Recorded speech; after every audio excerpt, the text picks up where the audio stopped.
नमस्कार। क्या झारखंड में इन दिनों सब कुछ ठीक ठाक चल रहा है? यानी राजनीतिक लिहाज से अगर देखें तो क्या सरकार के अंदर सब कुछ सामान्य है, या यहाँ पर आपस में अब जो इंडिया गठबंधन है, महागठबंधन है, उनके बीच में दरारें पड़ती हुई दिखाई पड़ रही हैं? क्योंकि लगातार जिस तरह से झारखंड के जो वित्त मंत्री हैं राधा कृष्ण किशोर वो नाराज चल रहे हैं, उससे तो ये लगता है कि आने वाले दिनों में झारखंड सरकार को लेकर कोई बड़ा कह सकते हैं संकट आने को तैयार है। और ये नाराजगी जो है वो लगातार बढ़ती हुई दिखाई पड़ती है। आपको बता दें कि जो वित्त मंत्री हैं राधा कृष्ण किशोर, इनकी नाराजगी सिर्फ डीजीपी और वित्त विभाग के संयुक्त सचिव से नहीं, बल्कि अब ये बात लगातार आगे बढ़ती हुई दिखाई पड़ रही, क्योंकि उन्होंने अपनी जो सुरक्षा है उसको लौटा दिया है और अगले 2-3 दिन बाद खुलकर अपनी बातों को रखने का संकेत दिया। यानी अब ये पूरा मामला जो है वो लगातार पेचीदा होता चला जा रहा है और संकेत ऐसे मिल रहे हैं कि क्या अब जो गठबंधन है उसमें भी कोई बड़ा आपस में जो तनातनी का माहौल है वो बनता हुआ दिखाई पड़ सकता है। आपको बता दें कि इस तमाम तरह की तनातनी के बीच में और इस तरह की तमाम बयानबाजी के बीच में हेमंत सोरेन जो मुख्यमंत्री हैं वो दिल्ली रवाना हो गए, दिल्ली पहुंच गए। और ये बताया जा रहा है कि उनकी ये जो मुलाकात, ये जो यात्रा है बहुत निजी यात्रा है, बहुत ही प्राइवेट यात्रा है और इसके बारे में ज़्यादा किसी को नहीं बताया गया। और साथ में अब ये खबर भी निकल कर सामने आ रही है कि इसी दौरान झारखंड बीजेपी के जो अध्यक्ष हैं प्रदेश के आदित्य साहू और विधानसभा में नेता प्रतिपक्ष जो हैं बाबूलाल मरांडी वो भी दिल्ली में हैं। इन दोनों की नेता जो हैं बीजेपी के बड़े नेता हैं, दोनों एक प्रदेश के अध्यक्ष हैं और दूसरे विधानसभा में नेता प्रतिपक्ष हैं। इनकी मुलाकात जो है बीजेपी अध्यक्ष नितिन नवीन से होती है और ये मुलाकात जो है इसको लेकर कई तरह की अब जो बयानबाजियां सामने आ रही हैं, क्योंकि ये भी कहा जा रहा है कि एक ही समय पर बीजेपी के नेता और जो हेमंत सोरेन का दिल्ली दौरा होना, दिल्ली में जाकर अपनी अपनी जो यात्राएं करना और यहाँ पर जो बाबूलाल मरांडी हैं, आदित्य साहू हैं, उनकी मुलाकात नितिन नवीन से होना, क्या ये संकेत दे रहा है कि झारखंड में कोई बड़ा उलटफेर होने वाला है? झारखंड में राजनीतिक तौर पर कोई बड़ा बदलाव होता हुआ दिखाई पड़ सकता है, क्योंकि जब से राज्यसभा के चुनाव हुए तब से लगातार जो महागठबंधन है उनके बीच में दरारें पड़ती हुई दिखाई पड़ रही हैं। लगातार जो नेता हैं वो यहाँ पर आपसी जो जुबानी जंग है वो दिखाई पड़ती है और यहाँ पर जो आरजेडी है, वाम दल है, कांग्रेस पार्टी है, इनके बीच में लगातार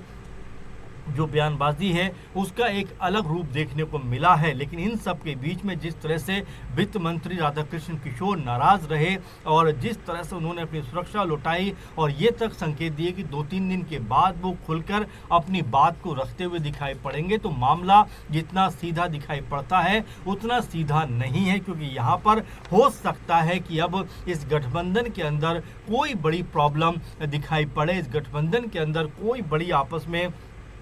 जो तनातनी है वो यहाँ पर दिखाई पड़े। आपको बता दें कि जब इन दोनों नेताओं की मुलाकात हुई, यानी दोनों जो झारखंड के बड़े नेता हैं इनकी मुलाकात जब नितिन नवीन से हुई, तो आधिकारिक रूप से इसकी जानकारी कोई बहुत ज़्यादा नहीं दी गई और इसको फिलहाल अभी बहुत गोपनीय रखा गया है। अब सवाल ये उठता है कि आखिर इस मुलाकात के मायने क्या है, क्योंकि कई लोग ये भी कह रहे हैं कि सीएम जो हेमंत सोरेन का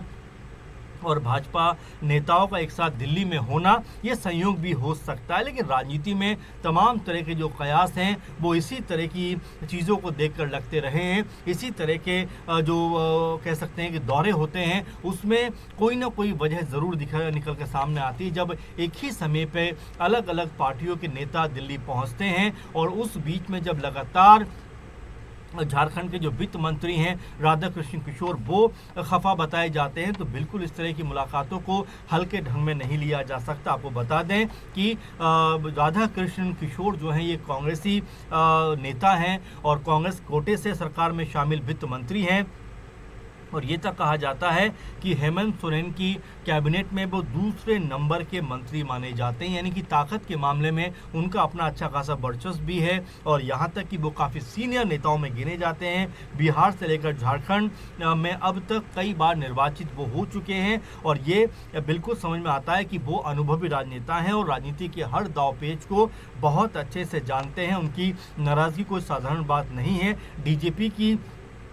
ओर से जो पत्र का क्यों जवाब नहीं दिया गया, उनके ही विभाग के सचिव की ओर से क्यों पत्र लिखकर एक गाड़ी लौटाने को कहा गया, ऐसे अधिकारी को किसका संरक्षण प्राप्त है और इसके पीछे कौन है, इन सारी बातों की जानकारी राधा कृष्ण किशोर जिस तरह के संकेत मिल रहे हैं आने वाले दिनों में देते हुए दिखाई पड़ सकते हैं। अब पूरा मामला जिस तरह से उलझता हुआ दिखाई पड़ता है, क्योंकि झारखंड में कांग्रेस पार्टी को लेकर वैसे भी कोई बहुत ज़्यादा बेहतर माहौल नहीं है। आरजेडी और वाम दल की तरफ से राज्यसभा चुनावों के बाद में लगातार बयानबाजी हुई, जब कांग्रेस पार्टी ने यह कहा कि भाई आपके नेताओं ने हमें धोखा दिया है। उनके धोखा देने की वजह से कांग्रेस प्रत्याशी जो राज्यसभा के लिए थे बिप्लब झा,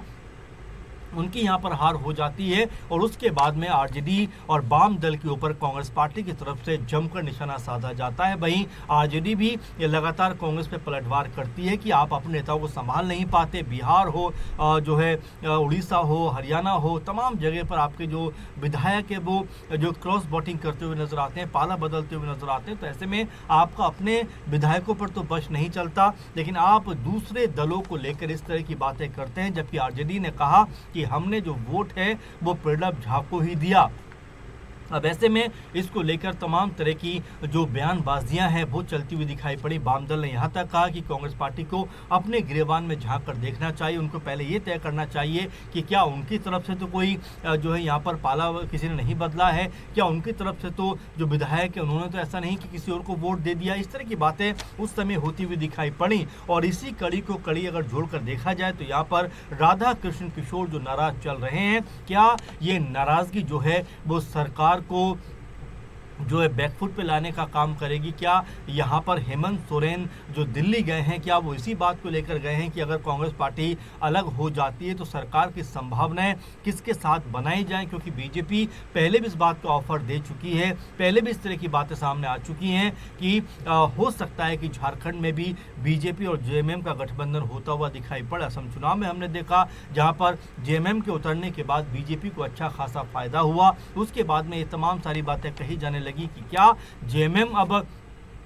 बीजेपी के पक्ष में तो नहीं जा रही, क्या कांग्रेस पार्टी के साथ में जो अलायंस था क्या वो ख़त्म तो नहीं हो रहा झारखंड में? क्योंकि सीट बंटवारे के वक्त भी लगातार इस बात को लेकर चर्चाएं थी कि जेएमएम पार्टी जो थी वो ज़्यादा सीटों की मांग कर रही थी, लेकिन कांग्रेस पार्टी ने 4-5 सीटें देने की बात कही असम में और उसके बाद दोनों जो है अलग अलग होकर चुनाव लड़ते हैं और इसका खामियाजा कांग्रेस पार्टी को भुगतना पड़ा, क्योंकि उनकी यहाँ पर कई सीटों पर जो हार हुई उसमें जेएमएम का भी बड़ा हाथ माना गया और उसको लेकर तमाम तरह की बयानबाजियां भी होती हुई दिखाई पड़ी। लेकिन अब ये मामला जो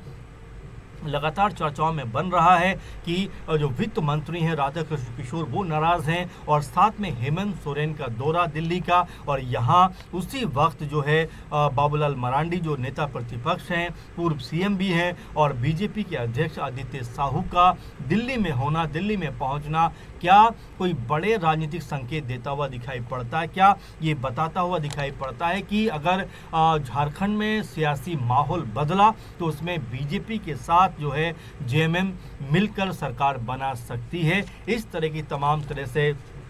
जो कयासबाजी है वो यहाँ पर चलती हुई दिखाई पड़ती है। अब आप इसको लेकर कैसे देखते हैं कि क्या वाकई में झारखंड में भी कोई बड़ा सियासी उलटफेर हो सकता है और दिल्ली में एक ही समय पर हेमंत सोरेन का होना, बाबूलाल मरांडी का होना, आदित्य साहू का होना क्या अपने आप में कोई नई रणनीति का जो है संकेत देता हुआ दिखाई पड़ता? कमेंट जरूर करिए। फिलहाल के प्रोग्राम में बस इतना ही। आप लगातार जुड़े रहें और अपने सुझाव देते रहें। नमस्कार।